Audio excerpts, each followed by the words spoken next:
എന്തിലും രാഷ്ട്രീയം കാണുന്നവരോട് പ്രതികരിച്ച് തൃശൂർ നഗരസഭാ മേയർ എം.കെ. വർഗീസ്. കേന്ദ്രമന്ത്രി സുരേഷ് ഗോപിയെ പ്രശംസിച്ചതിൽ രാഷ്ട്രീയം കലർത്തേണ്ട ആവശ്യമില്ലെന്ന് എം.കെ. വർഗീസ്. തന്റെ രാഷ്ട്രീയവും സുരേഷ് ഗോപിയുടെ രാഷ്ട്രീയവും വേറെയാണെന്ന് പറഞ്ഞ അദ്ദേഹം താൻ ബി.ജെ.പിയിൽ പോകുമോ എന്ന ചോദ്യത്തിന് പ്രസക്തിയില്ല എന്നും വ്യക്തമാക്കി.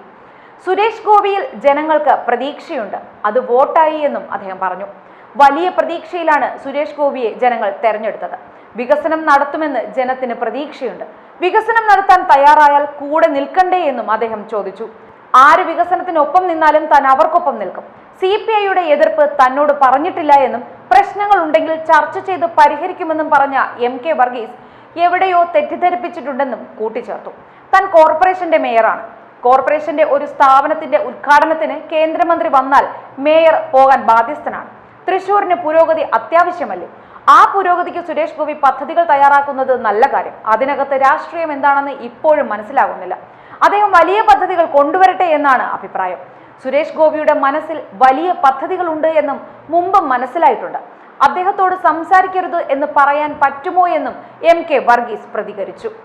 വികസന രംഗത്ത് രാഷ്ട്രീയമില്ലാതെ മുന്നോട്ട് പോകണം. എല്ലാ കാര്യത്തിലും രാഷ്ട്രീയം കണ്ടാൽ അത് ജനങ്ങളോടുള്ള വെല്ലുവിളിയാകും. സുരേഷ് ഗോപിക്ക് രാഷ്ട്രീയത്തിന് അതീതമായി പ്രവർത്തിക്കാൻ കെൽപ്പുണ്ട്. നിയമസഭാ തെരഞ്ഞെടുപ്പിൽ ബി.ജെ.പി സ്ഥാനാർത്ഥിയാവുന്നത് ചിന്തിച്ചിട്ടില്ല. എന്നാൽ ഭാവിയിൽ അങ്ങനൊരു തീരുമാനം ഉണ്ടാകുമോ എന്ന ചോദ്യത്തിന് ഇപ്പോൾ അങ്ങനെയൊരു ചിന്ത ഇല്ല എന്നും മേയർ പറഞ്ഞു. ബി.ജെ.പിയെയോ പ്രധാനമന്ത്രി നരേന്ദ്രമോദിയെയോ അനുകൂലിച്ച് എന്തെങ്കിലും പറഞ്ഞാൽ ബി.ജെ.പി ആക്കുന്ന പ്രവണത ഇപ്പോഴും തുടരുകയാണ്.